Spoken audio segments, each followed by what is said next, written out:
Welcome to my YouTube channel, student. This is Open October Commerce and Management, and we were discussing about the series of financial management. This is class number 8, and the topic of discussion is working capital. Working capital, basically it is a capital which is required to operate day-to-day activities of business. It's just like a petrol for a bike. जैसे कि आप bike की maintenance कराते हो, service कराते हो, उसमें petrol डलवाते हो, ठीक है, तो वो सारे उसके वर्किंग कैपिटल एक्सपेंडिचर हैं। जैसे बाइक को चलाने के लिए जो उसमें आपको रूटीन में खर्चे करने पड़ते हैं, या एक कार की सर्विस करानी पड़ती है, उसमें पेट्रोल, फ्यूल, या आप इलेक्ट्रिक व्हीकल है उसको चार्ज कर रहे हो, तो ये सारे जो खर्चे उसके वर्किंग कैपिटल के खर्चे होते हैं। In the same way business के भी दिन प्रतिदिन के छोटे छोटे खर्चे होते हैं, उनको हम वर्किंग कैपिटल कहते हैं। ब्रॉडली वर्किंग कैपिटल को हम ग्रॉस और नेट वर्किंग कैपिटल में पढ़ते हैं। Gross working capital is equal to current assets. आपके बिजनेस में जो टोटल करंट एसेट्स है उसको आप वर्किंग कैपिटल कहते हो। ये एक छोटी सी डेफिनेशन है। Working capital means total of current assets. और नेट वर्किंग एसेट्स का मतलब होता है कि जब आप करंट एसेट्स में से करंट लायबिलिटी को डिडक्ट कर देते हो तो आपकी वर्किंग कैपिटल निकल आती है। करंट एसेट्स क्या होती है? जो एक साल के अंदर अंदर कैश में कन्वर्ट कर दी जाती है।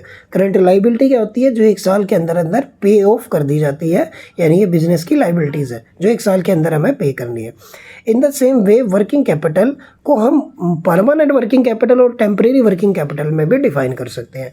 परमानेंट वर्किंग कैपिटल वो पैसा है जो हमें बिजनेस के हर पॉइंट ऑफ टाइम पे चाहिए ही चाहिए, और टेम्परेरी क्या है? सीजनल रिक्वायरमेंट के हिसाब से ये अप एंड डाउन होता रहता है। जब बूम पीरियड होता है तो मुझे ज़्यादा वर्किंग कैपिटल चाहिए होती है, जब मार्केट मंदा होता है तो कम वर्किंग कैपिटल चाहिए होती है।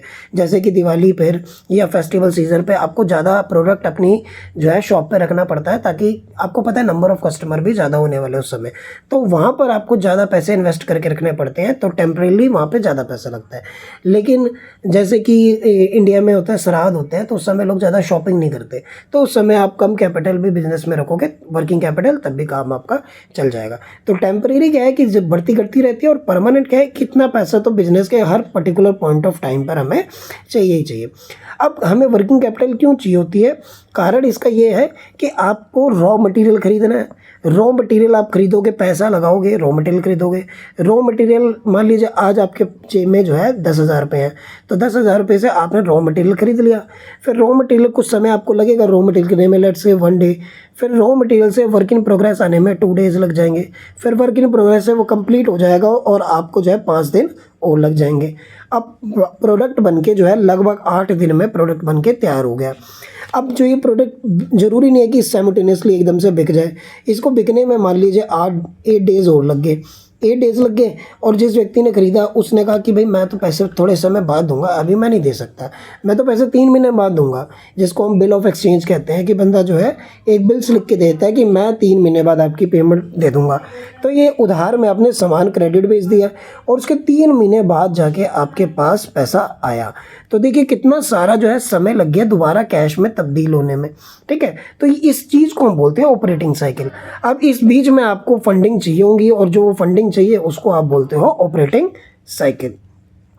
अब क्या क्या अप्रोचेस है वर्किंग कैपिटल के लिए, कैसे वर्किंग कैपिटल मैनेज होती है? तो वी हैव 3 बेसिक अप्रोचेस। सबसे पहले है कंजर्वेटिव अप्रोच।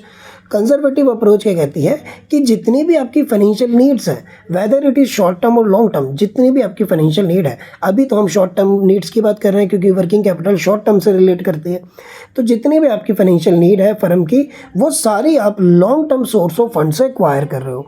क्योंकि सोर्स ऑफ फंड्स भी 2 तरीके के हो सकते हैं, या तो वो लॉन्ग टर्म सोर्स होगा या वो शॉर्ट टर्म होगा। Short term source of funds कौन सा है? जिसको आपको 1 साल के अंदर अंदर वापस करने हैं पैसे। और लॉन्ग टर्म क्या है? जो आप 1 साल के बाद पे करते हो। ये हमने सोर्स ऑफ फंड वाले चैप्टर के अंदर, सोर्स ऑफ फाइनेंस वाले चैप्टर के अंदर समझा था। तो आपकी जितनी भी शॉर्ट टर्म फंड्स की रिक्वायरमेंट है, ठीक है, are use only in emergency situation, यानी कि जो आपके शॉर्ट टर्म फंड्स हैं वो तो आप एमरजेंसी सिचुएशन में यूज़ करोगे। अदरवाइज आपकी जितनी भी रिक्वायरमेंट है, चाहे वो शॉर्ट टर्म रिक्वायरमेंट है, लॉन्ग टर्म रिक्वायरमेंट है, आप उसको लॉन्ग टर्म सोर्सेज से ही कंप्लीट कर रहे हो।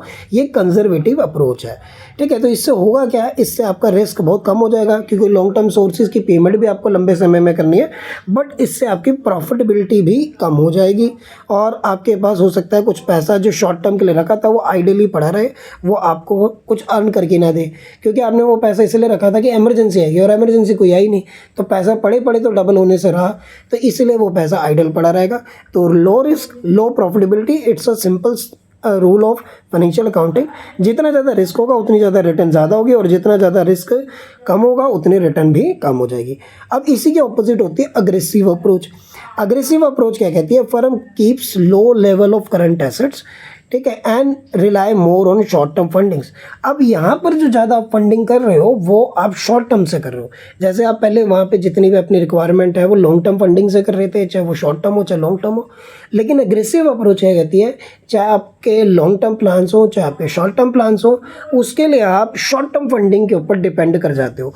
तो इससे आपका रिस्क भी बढ़ जाता है और आपकी हाई प्रॉफिटेबिलिटी भी होती है। But again it is double edge weapon. आपकी जो लिक्विडिटी है वो कॉम्प्रोमाइज़ हो सकती है, आपकी लिक्विडिटी तरलता कम हो जाएगी, जिससे आपकी एक सोल्वेंसी रेशो जो है वो भी ख़राब हो सकती है। मॉडरेट अप्रोच, मैचिंग अप्रोच और हेजिंग अप्रोच बिल्कुल बैलेंस अप्रोच है। ये कंजर्वेटिव और अग्रेसिव के बीच में बैलेंस बनाती है। कंजर्वेटिव कहती है कि अपनी सारी रिक्वायरमेंट लॉन्ग टर्म फंडिंग से पूरी करो, अग्रेसिव कहती है कि अपनी सारी रिक्वायरमेंट शॉर्ट टर्म फंडिंग से पूरी करो, और मॉडरेट कहती है कि long term requirement of funding को long term source of fund से करो, short term requirement of funds जो है आप यूज़ करो शॉर्ट टर्म रिक्वायरमेंट के लिए। यानी short term funding, short term requirement, long term funding, long term requirement, and this is balance approach. अब बैलेंस अप्रोच में आपका रिस्क भी बैलेंस रहेगा, आपकी प्रॉफिटेबिलिटी भी बैलेंस रहेगी। तो परमानेंट वर्किंग कैपिटल जो है वो फाइनेंस होगी आपकी लॉन्ग टर्म सोर्स के से, और जो टेम्परेरी वर्किंग कैपिटल आपको चाहिए वो आप जो है शॉर्ट टर्म सोर्स से एक्वायर करोगे। तो यह लॉन्ग टर्म शॉर्ट टर्म से आप परमानेंट वर्किंग कैपिटल और टेम्परेरी वर्किंग कैपिटल को जोड़ के देख सकते हो। कुछ भी नहीं समझ आया तो दो बातें आप याद रखना कि आपकी जो परमानेंट वर्किंग कैपिटल है, परमानेंट वर्किंग कैपिटल, उसको आपने जो है लॉन्ग टर्म सोर्स से करना है, और जो टेम्परेरी वर्किंग कैपिटल है उसको आपने शॉर्ट टर्म से करना है। ये एक मैचिंग अप्रोच हमें बताती है, मॉडरेट करती है रिस्क को भी और प्रॉफिटेबिलिटी को भी।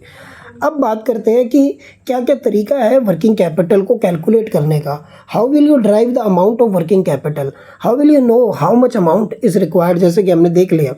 तो उसमें सबसे पहला तरीका यह है कि आप ऑपरेटिंग साइकिल बनाइए। जैसे मैंने ये ऑपरेटिंग साइकिल आपको बना के दिखाई कि कितना समय कैश को दोबारा से कैश में कन्वर्ट होने में लगेगा। तो इस केस में 1 2 3 8 डेज़ हो गए, और 8 डेज 16 डेज़ हो गए, और 3 मंथ्स हो गए।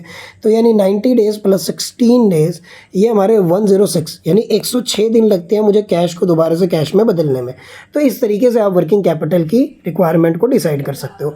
दूसरा, आप फोरकास्ट कर सकते हो आपको टोटल करंट एसेट्स कितनी चाहिए, टोटल करंट लायबिलिटी कितनी चाहिए, इसको भी आप डिसाइड कर सकते हो। इसके अलावा आप ये डिसाइड कर सकते हो कि मुझे फ्यूचर में कैश की रिक्वायरमेंट कितनी होगी, डिपेंड अपॉन मार्केट सिचुएशन, कि मार्केट किस तरफ जा रहा है, मार्केट बूम पीरियड की तरफ जा रहा है, रिसेशन की तरफ जा रहा है, या डिप्रेशन की तरफ जा रहा है। तो मार्केट की को एनालाइज करके आप कैश की फोरकास्टिंग कर सकते हो। परसेंटेज टू सेल मेथड दे सकते हो कि कितनी सेल करने के लिए कितना कैश मुझे चाहिए होगा। अगर मुझे प्रोडक्ट मान लीजिए 10,000 यूनिट बेचनी है तो 10,000 यूनिट बनानी भी तो पड़ेंगी।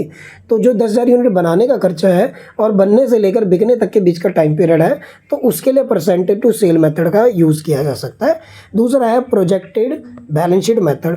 आप बैलेंस शीट में प्रोजेक्ट करो कि कितना फंड जो है मेरा शॉर्ट टर्म में पड़ा है, कितना मेरा लॉन्ग टर्म में पड़ा है, और किस किस तरीके से मेरा जो है करंट एसेट्स को करंट लायबिलिटी में से माइनस करके करंट एसेट निकालो, करंट लायबिलिटी निकालो, घटा के आपको पता चल जाएगा कि आपको कितनी वर्किंग कैपिटल की रिक्वायरमेंट है। And this is very short and easy chapter.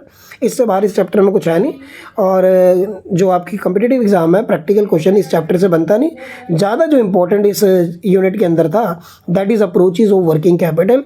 It must be clear in your mind कि वर्किंग कैपिटल की क्या क्या अप्रोचेज होती है, कंजर्वेटिव क्या कहती है, अग्रेसिव क्या कहती है, और मॉडरेट अप्रोच क्या कहती है।